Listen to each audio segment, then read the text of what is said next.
Natural disaster in Syria and Turkey, a tale of two earthquakes. Imperialist sanctions, occupation and war have hugely exacerbated the effects of the recent quake on the long-suffering Syrian people. Former al-Qaeda affiliate Hayat Tahrir al-Sham is still occupying parts of northeast Syria, facilitating loot of the area's natural resources by US imperialism.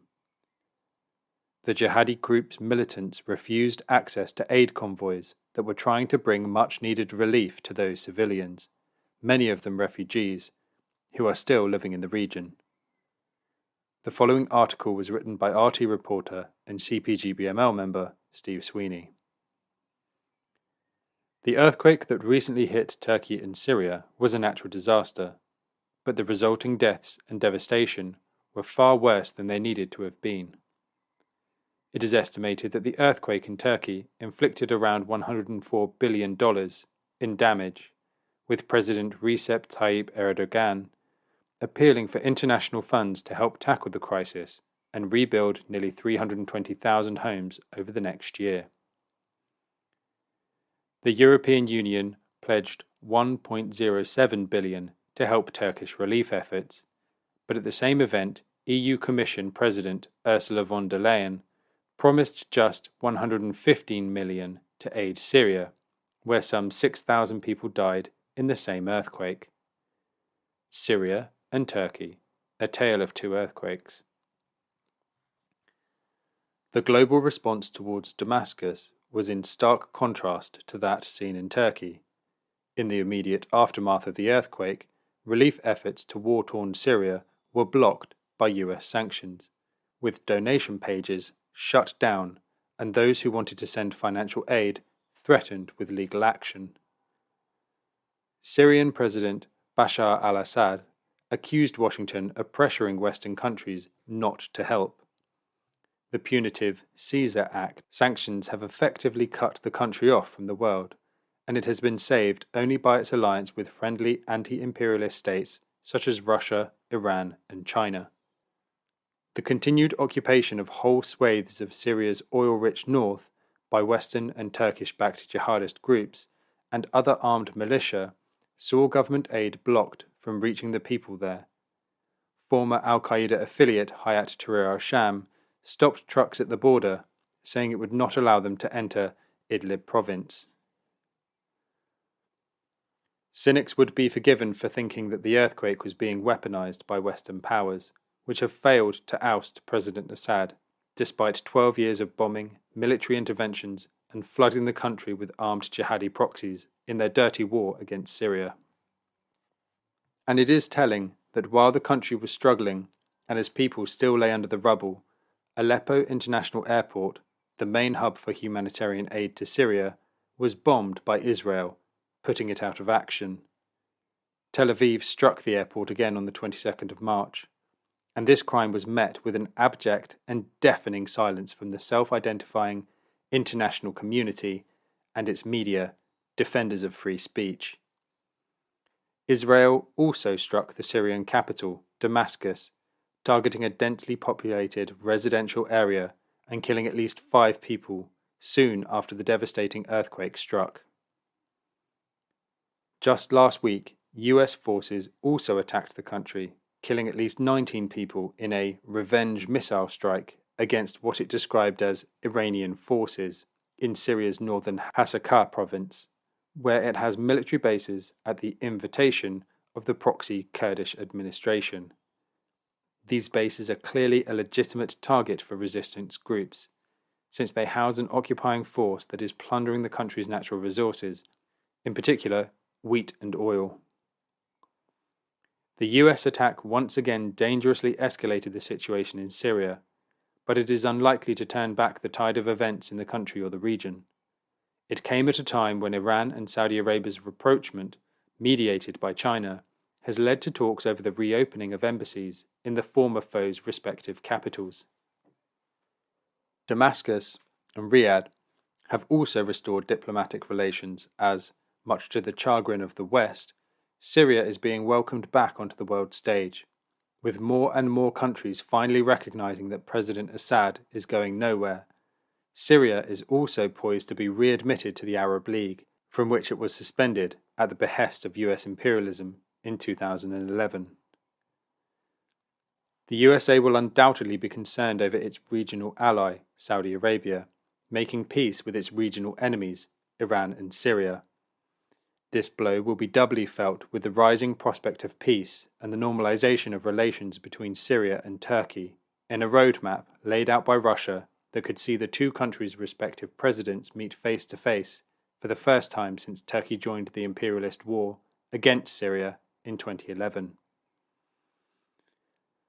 The Imperialists will also be alarmed at the news, breaking at time of writing, that Saudi Arabia's Council of Ministers has officially approved a proposal to join the Shanghai Cooperation Organization, SCO, a China-led bloc that includes some 40% of the world's population and accounts for around 30% of global GDP. Latakia resident Musa told our reporter that the West should abandon its strategy of regime change in Syria, accusing the imperialists of trying to starve the country's people into submission. Quote, "People are dying under buildings. They are dying because we can't get medicine for them, because we can't get equipment," he told Proletarian. Quote, "Look at what happens, even when we are suffering. The US and its proxies, the Zionists, drop bombs on us. But the Syrian people are strong. We will never accept American interference. We will never forget this, and we will never forget who helped us." End quote. Poor quality building practices exacerbated the Turkish disaster. While the consequences of the earthquake have been amplified in Syria by the effects of war and sanctions, the cost to the Turkish people has been exacerbated by other factors. Back in 1997, the country passed a code that required buildings to be constructed using ductile concrete, a material that is more flexible in the event of an earthquake. But it is estimated that 25 years later, only 1 in 10 buildings in the country meets the standard. Quote, "Earthquakes don't kill you. Buildings can kill you. That's our slogan." End quote. Turkey's former Deputy Prime Minister boldly declared on the foundation of the earthquake disaster body, AFAD, in 2009. Quote, "The most important thing is to prevent disasters before they happen," end quote, he said, in words that will now have come back to haunt him. A post-1999 study found that 6 million out of 22 million buildings nationwide either needed retrofitting or demolishing and rebuilding to meet seismic standards. But in 2018, a controversial zoning law was introduced, effectively creating an amnesty for illegal construction work. This cash boosted government coffers, but there is little evidence that it was spent on strengthening buildings or infrastructure. One of the initiatives that should have helped prepare for such an event was the introduction of an earthquake tax in order to reinforce buildings and infrastructure and help cities to cope better with earthquakes. But after disaster struck once more in Izmir in 2020, many were left wondering where the money had gone. In 2022, following a 5.9 magnitude earthquake, Turkey's Union of Engineers and Architects released a statement saying that Turkey, quote, "has failed in terms of what needs to be done before the earthquake," end quote. Another factor is the huge economic disparity between Western Turkey and the east of the country. According to a 2020 OECD report, Turkey has the highest regional disparities among 29 OECD countries, while a CEPR study showed huge income inequality between the two regions. Profit before people. Construction quality in the eastern areas affected by the earthquake is of a much lower standard as a result, according to experts. Combined with the fact that the buildings sit on a major fault line, it was a perfect storm. When asked, one construction engineer told Proletarian that the answer to how this has happened can be summed up very simply. He said it was because of, quote, the capitalist system and its implementers, for whom human life is of no importance. What matters to them is the absoluteness of exploitation and the system. This system is the creator of the biggest disaster in our country, he explained. The fact that no measures were taken to prevent such a disaster, even though it was obvious that it would happen, while the current laws and regulations were ignored and not enforced, is to a large extent related to the mentality of the system, the engineer told Proletarian. Capitalism feeds on exploitation, he added. It brings with it the devaluation of people. Of course, the major factor in the disaster is capitalism.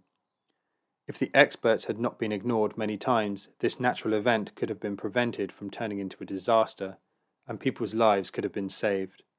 End quote. Speaking to Proletarian, one woman accused the government of covering up the real death toll. Whole towns and cities have been flattened as a result of the quake, and thousands of people are still missing. Some of those who protested against government negligence in Turkey's major cities, including Istanbul, were detained in a crackdown. But President Erdogan couldn't escape the chants of "government resign" that reverberated in the stadiums of Turkish football giants Besiktas and Fenerbahce, a team long associated with the country's leader. In both Syria and Turkey, however, change is coming. All the signs are that both countries are rebuilding relations with regional neighbours, while strengthening ties with Moscow and Beijing. From the rubble of the earthquake, a new world order could be emerging.